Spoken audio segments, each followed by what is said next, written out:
السلام علیکم بچوں، آج سے ہم اپنی جماعت چہارم کے مضمون اردو قواعد سے میقات دوم کا آغاز کر رہے ہیں۔ بچوں، میقات دوم میں ریگولر سیکشن کے بچے جو عنوانات پڑھیں گے ان کی فہرست ہم آپ کو سب سے پہلے بتائیں گے۔ آپ نے سب سے پہلے پڑھنا ہے کلمے کی اقسام، جملے کی اقسام، اسم نکرہ اور اسم معرفہ، فعل کی اقسام، فعل کی مطابقت فاعل کے ساتھ، مضمون نویسی، فعل کی مطابقت مفعول کے ساتھ، الفاظ متضاد، اضداد، الفاظ مترادف، واحد جمع، متشابہ الفاظ، اسم ضمیر، سابقے لاحقے، خطوط نویسی، محاورے، رموز اوقاف اور درخواست نویسی۔ وہ بچے جو حفظ سیکشن کے طالب علم ہیں ان کی فہرست یہ ہے: محنت کرو، کلمے کی اقسام، اردو کی اہمیت، جملے کی اقسام، مضمون نویسی، مری کی سیر، اسم نکرہ معرفہ، فعل کی اقسام، متضاد الفاظ، اضداد، اضداد ضد کی جمع کو کہتے ہیں، الفاظ ضد، خطوط نویسی، تفہیم جس کا عنوان ہے سارے کام کون کر جاتا ہے، الفاظ مترادف، واحد جمع، متشابہ الفاظ، محاورے اور درخواست نویسی۔ جی بچوں، یہ تو تھا ابتدائی تعارف۔ آئیے اب ہم اپنی باقاعدہ جماعت کا آغاز کرتے ہیں۔ جماعت چہارم میں جو سب سے پہلا عنوان ہم پڑھیں گے اس کا موضوع ہے کلمے کی اقسام۔ بچوں، میقات اول میں ہم کلمہ اور محمل پڑھ چکے ہیں، اس لیے اب ہم میقات دوم میں کلمے کی اقسام کو پڑھیں گے۔ بچوں، کلمے کی 3 اقسام ہیں: اسم، فعل اور حرف۔ ان تینوں چیزوں سے مل کر کلمہ بنتا ہے۔ اسم کیا ہے؟ وہ کلمہ جو کسی شخص، چیز، جگہ یا چیز کے نام کو ظاہر کرے وہ اسم کہلاتا ہے، جیسے احمد لڑکا ہے، سلیم قلم، گھوڑا، کرسی، دریا، کراچی، پاکستان، تاج محل وغیرہ۔ یہ تمام نام جو میں نے ابھی آپ کو گنوائے ہیں یہ اسم کہلاتے ہیں۔ فعل وہ کلمہ جو کسی کام کے کرنے یا کام کے ہونے کو ظاہر کرے اسے فعل کہتے ہیں، جیسے آتا، جاتا، کھاتا، لکھتا، پڑھتا، سوتا، کر رہا، کر چکا وغیرہ۔ تیسرے نمبر پر آتا ہے بچوں حرف۔ حرف کسے کہتے ہیں؟ جو کلمہ نہ کسی کا نام ہو اور نہ ہی اسے کسی کا کوئی کام کرنا یا کام کا ہونا ظاہر ہو، بلکہ دوسرے لفظوں کو آپس میں ملانے کے لیے استعمال کرتے ہوں اور جس سے ایک باقاعدہ جملہ بنتا ہو۔ تنہا حرف اپنے پورے معنی نہیں رکھتا بلکہ دوسرے لفظوں کے ساتھ مل کر معنی دیتا ہے۔ اس کی مثال ایسے ہے جیسے میں، سے، پر، تک، کا، کی، کے اور نے۔ یہ وہ مددگار حروف ہیں بچوں جو جملہ مکمل کرنے کے لیے اسم اور فعل کے آگے اور پیچھے لگائے جاتے ہیں۔ اس سے ہمارا جملہ مکمل ہوتا ہے اور ایک مکمل بات واضح ہوتی ہے۔ اسم، فعل اور حرف مل کر ایک کلمہ بناتے ہیں، ٹھیک ہے؟ اسم، فعل اور حرف جب آپس میں ملتے ہیں تو ہمارے پاس ایک کلمہ بن جاتا ہے۔ درج ذیل جملوں کو غور سے پڑھیے تاکہ اسم، فعل اور حرف کا فرق واضح ہو جائے۔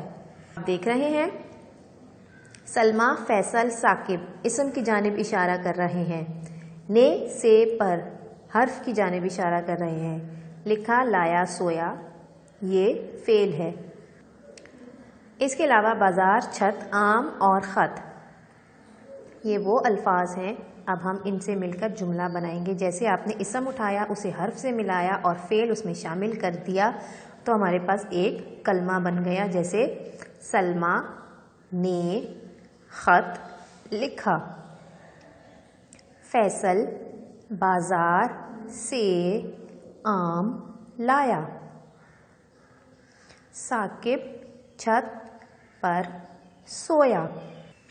بچوں، آپ نے دیکھا کس طرح ہم نے اسم، حرف اور کلمے کے علیحدہ علیحدہ حروف کو ملا کر، علیحدہ علیحدہ الفاظ کو ملا کر ایک کلمہ ترتیب دیا، جس میں اسم بھی آ گیا، حرف بھی آ گیا اور فعل بھی۔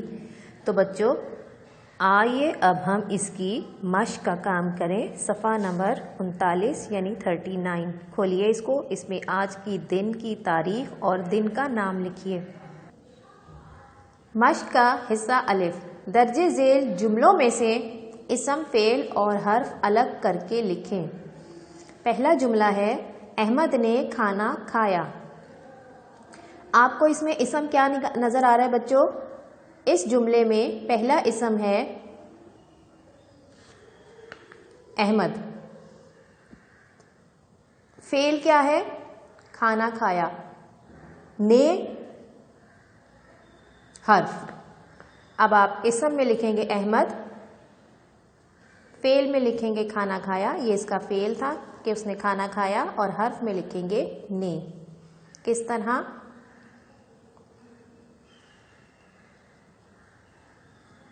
احمد کھانا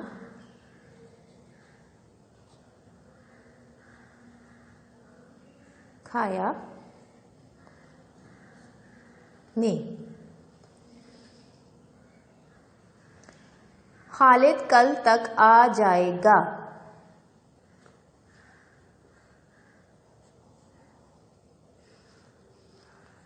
خالد فعل آ جائے گا،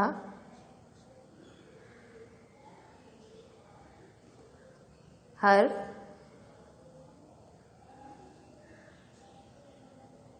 تک۔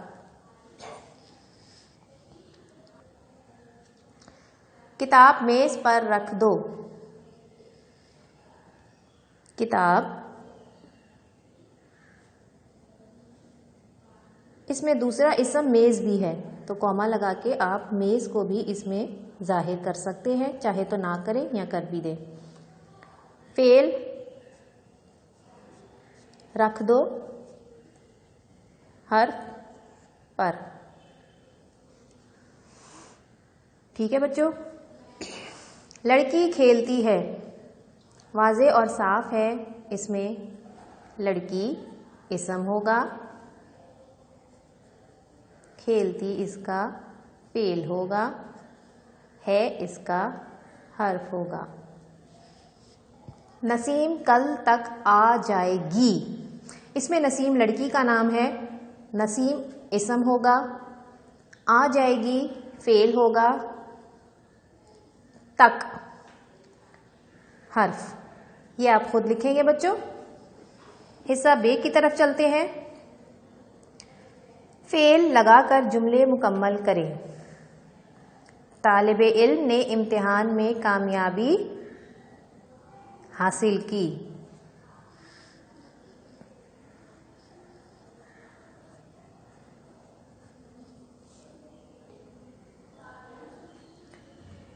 جاؤ اپنا کام کرو۔ دوات میں سیاہی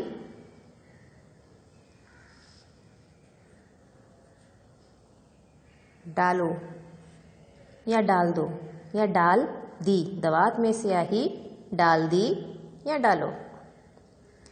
پرندے ہوا میں اڑتے ہیں۔ اسلم کتاب نہیں پڑھتا۔ ہو گئے فعل؟ دیکھیے، یہ تھی بچوں کلمے کی اقسام اور ان کی مشق کا کام، پیج 39 کا۔ آج ہم نے فعل کلمے کی اقسام کی 2 مشق کی ہیں، حصہ الف اور حصہ بے۔ اگلے صفحے پر ہم ایک نیا عنوان شروع کر رہے ہیں، جس کا موضوع ہے جملے کی اقسام۔ بچوں، کلمے کی اقسام کے بعد اب ہم شروع کریں گے جملے کی اقسام۔ جملے کیا ہیں بچوں؟ ایسا لفظ جب الفاظ اس ترتیب سے لکھیں کہ اس سے پورا مطلب واضح ہو جائے تو اسے جملہ کہتے ہیں۔ سمجھ آ گئی؟ آپ نے مختلف الفاظ کو ترتیب دے کر لکھا تو اس سے جو بات صاف طور پر واضح ہوئی وہ لفظ یا وہ الفاظ کی ترتیب جملہ کہلاتی ہے۔ اس کی مثال ایسے ہے کہ میں ایک بات کر رہی ہوں، مجھے آج ضروری کام سے بازار جانا ہے۔ یہ ایک صحیح جملہ ہے، لیکن اس میں کتنے سارے الفاظ تھے؟ مجھے، آج، ایک، ضروری، کام سے بازار جانا ہے۔ کل 9 الگ الگ الفاظ تھے جن کو ملا کر ترتیب دے کر ہم نے ایک جملہ بنایا، تو یہ صحیح اور واضح جملہ ہوگا، یہ جملہ کہلائے گا۔ اب جملے بہت سے قسم کے ہوتے ہیں، فی الحال ہم 3 قسموں کو پڑھیں گے جملے کی۔ پہلی قسم مثبت جملہ، نمبر 2 منفی جملہ اور نمبر 3 سوالیہ جملہ۔ مثبت جملہ وہ جملے جن میں سے کسی بات کا اقرار پایا جائے مثبت جملہ کہلاتے ہیں۔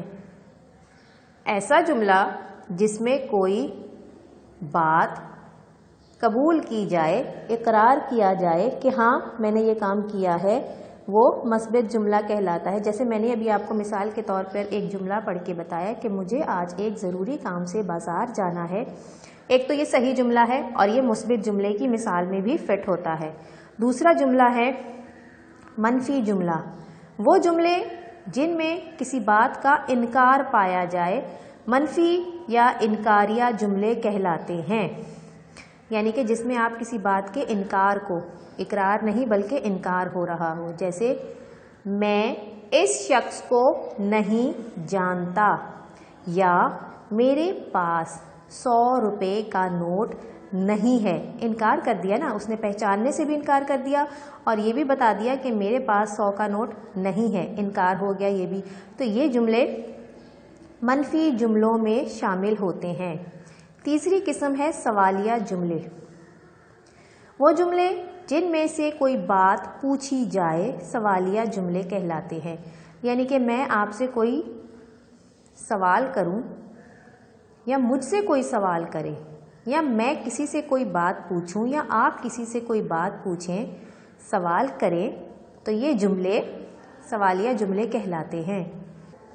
اس کی مثال یہ ہے، جیسے میں آپ سے کہوں کہ کیا میں آپ کو آج شام پڑھانے آؤں، یا تم کہاں سے آ رہے ہو، یا پھر تم کل اسکول کیوں نہیں آئے۔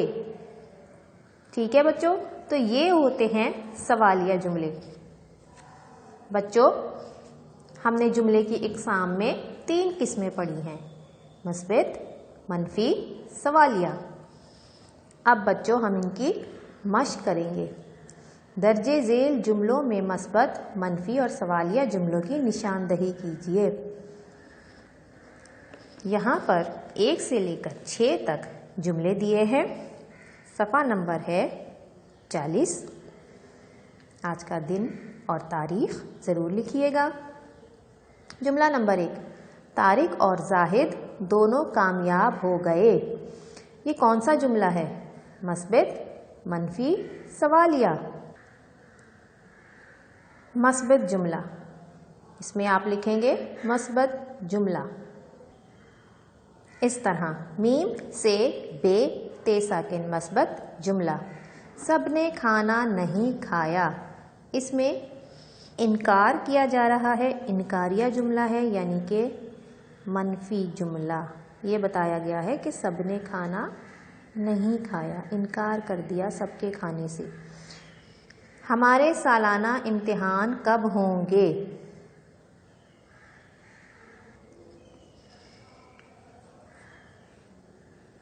سوالیہ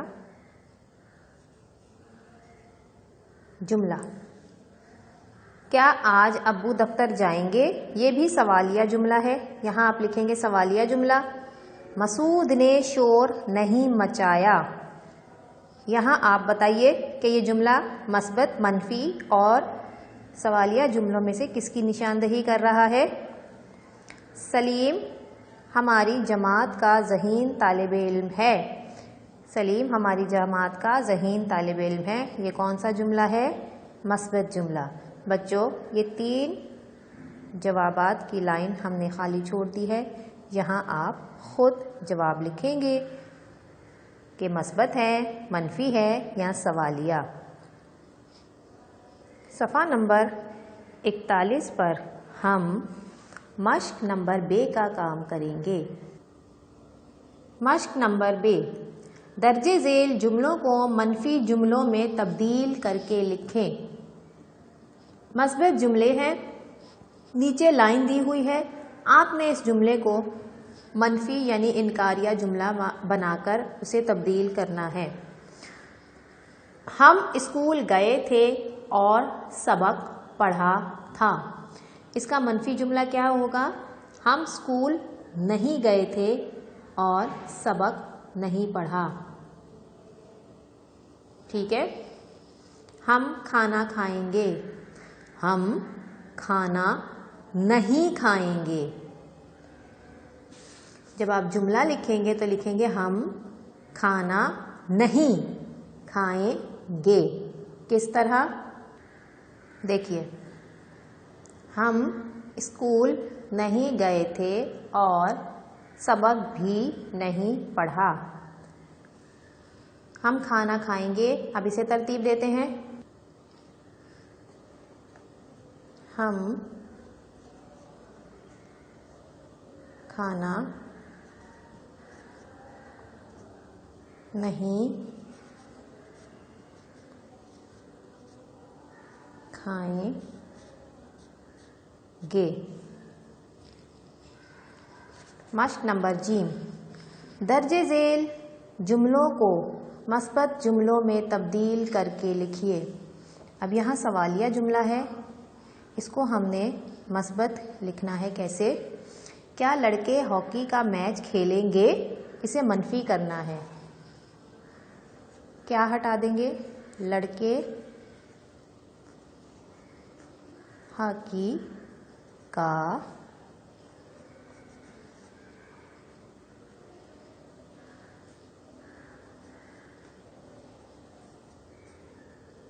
کھیلیں گے. ہو گیا مثبت. ہم کل لاہور نہیں جا رہے ہیں. مثبت کریں گے ہم کل لاہور جا رہے ہیں.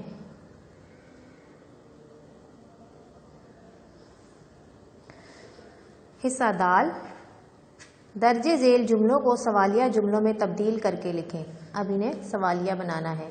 مہمان اپنے اپنے گھروں کو جا چکے ہیں. اس کا سوال کیا ہوگا؟ کیا مہمان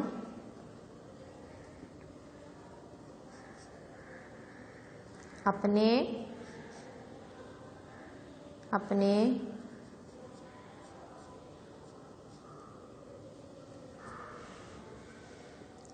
گھروں کو جا چکے ہیں؟ آخر میں سوالیہ علامت لگائیں گے. کیا مہمان اپنے اپنے گھروں کو جا چکے ہیں؟ متین ہر روز وقت پر اسکول آتا ہے. کیا متین ہر روز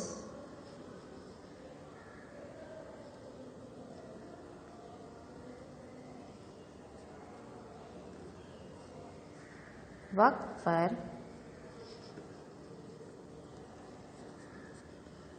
اسکول آتا ہے؟ آخر میں سوالیہ علامت لگا دیں گے. کیا متین ہر روز وقت پر اسکول آتا ہے؟ بچوں، جملے کی اقسام میں آج ہم نے مثبت، منفی اور سوالیہ جملے پڑھے سمجھے۔ مجھے امید ہے کہ آپ کو سمجھ آ گیا ہوگا۔ اس کے بعد ہمارا تیسرا موضوع ہے اسم معرفہ اور اسم نکرہ۔ اسم معرفہ، اسم نکرہ بچوں آپ شروع سے پڑھتے آ رہے ہیں۔ ہم آپ کو دوبارہ سے اس کا مختصر جائزہ بتا کر مشق کی جانب چلیں گے۔ اسم نکرہ اس اسم کو کہتے ہیں جو عام نام یا عام اسم ہو، وہ اسم نکرہ کہلاتا ہے، اور جو خاص نام اور خاص اسم ہو وہ اسم معرفہ کہلاتا ہے۔ نکرہ میں کون کون سے نام اور اسم آتے ہیں؟ لڑکا، لڑکی، گھر، کتاب، شہر، ملک، زمین وغیرہ۔ اور اسم معرفہ یعنی خاص نام میں کیا آتا ہے؟ جیسے اگر لڑکا ہے تو لڑکے کا نام سلیم، سعدیہ، کراچی، لاہور، پاکستان، سعودی عرب، اردو کی درسی کتاب، بھالو، یہ خاص نام ہے۔ جب ہم چیزوں کو نام دیتے ہیں تو وہ خاص نام بن جاتے ہیں اور خاص نام اس میں معرفہ کہلاتے ہیں۔ ٹھیک ہے بچوں؟ اور عام نام اس میں نکرہ۔ مندرجہ ذیل عبارت میں سے اس میں معرفہ اور اس میں نکرہ الگ الگ کر کے لکھیے۔ یہاں ایک 3 لائنوں کا مختصر سا پیراگراف دیا گیا ہے اور ہم سے کہا گیا ہے کہ ہم ان میں سے وہ تمام اسم جو خاص ہیں انہیں اس میں معرفہ کے کالم میں لکھیں گے اور جو عام نام ہیں انہیں اس میں نکرہ کے کالم میں لکھیں گے۔ آئیں ہم پڑھتے ہیں کہ ہمارے پیراگراف میں کیا بتایا گیا ہے۔ حامد نیک لڑکا ہے، وہ ہمیشہ وقت پر اسکول جاتا ہے، کبھی جھوٹ نہیں بولتا۔ اس کے ماں باپ قصور میں رہتے ہیں۔ قصور ایک چھوٹا سا شہر ہے۔ حامد لاہور میں اپنے بڑے بھائی اسلم کے ساتھ رہتا ہے۔ اسلم اس کی تعلیم کا بہت خیال رکھتا ہے۔ شام کے وقت ایک قاری صاحب حامد کو قرآن مجید پڑھاتے ہیں۔ قاری صاحب کا نام زاہد ہے۔ بچوں اب اس پیراگراف میں سے عام نام اس میں نکرہ میں، خاص نام اس میں معرفہ میں لکھیں گے۔ حامد نیک لڑکا ہے۔ حامد لڑکے کا نام ہے، لہٰذا اس میں معرفہ میں ہم لکھیں گے حامد۔ لڑکا اسم تو ہے لیکن نکرہ میں آئے گا۔ حامد نیک لڑکا ہے، وہ ہمیشہ وقت پر اسکول جاتا ہے۔ اسکول عام اسم ہے۔ کبھی جھوٹ نہیں بولتا، اس کے ماں باپ قصور میں رہتے ہیں۔ ماں باپ کا نام ظاہر نہیں ہو رہا اس لیے ماں اور باپ دونوں اسم نکرہ میں، اور قصور چونکہ شہر کا نام ہے، خاص جگہ ہے، قصور معرفہ میں لکھ دیا۔ قصور ایک چھوٹا سا شہر ہے۔ شہر لفظ شہر اسم نکرہ میں آئے گا۔ حامد لاہور میں اپنے بڑے بھائی اسلم کے ساتھ رہتا ہے۔ لاہور شہر کا نام ہے، خاص شہر ہے۔ بڑا بھائی، بھائی اسم ہے مگر عام بھائی کا نام اسلم ہے۔ اسلم اسم معرفہ میں آئے گا۔ اسلم اس کی تعلیم کا بہت خیال رکھتا ہے۔ شام کے وقت ایک قاری صاحب حامد کو قرآن مجید پڑھاتے ہیں۔ قاری صاحب کا نام نہیں ہے، قاری صاحب اسم نکرہ۔ قرآن مجید دنیا کی مقدس ترین کتاب ہے، اس لیے قرآن مجید کو ہم اسم معرفہ میں لکھیں گے۔ قاری صاحب کا نام زاہد ہے۔ زاہد، قاری صاحب کا نام بھی آ گیا زاہد، تو یہ بن گیا اسم معرفہ۔ ہم دیکھ لیں، حامد ایک نیک لڑکا ہے، وہ ہمیشہ وقت پر اسکول جاتا ہے، کبھی جھوٹ نہیں بولتا، اس کے ماں باپ قصور میں رہتے ہیں۔ قصور ایک چھوٹا سا شہر ہے، شہر ہم نے نکرہ میں لکھ دیا۔ حامد لاہور میں اپنے بڑے بھائی اسلم کے ساتھ، بھائی ہمارا نکرہ میں آ گیا، اسلم چونکہ اس کا نام ہے وہ ہم نے معرفہ میں لکھ دیا۔ اسلم اس کی پڑھائی کا بہت خیال رکھتا ہے۔ شام کے وقت ایک قاری صاحب اس کو قرآن مجید پڑھاتے ہیں۔ قاری صاحب کا نام زاہد ہے۔ بچوں، اس میں معرفہ اور اس میں نکرہ کا درمیانی فرق ہم نے سمجھا۔ مجھے امید ہے کہ آپ کو سمجھ آ گیا ہوگا۔ یہ کام آپ نے کتاب میں کرنا ہے۔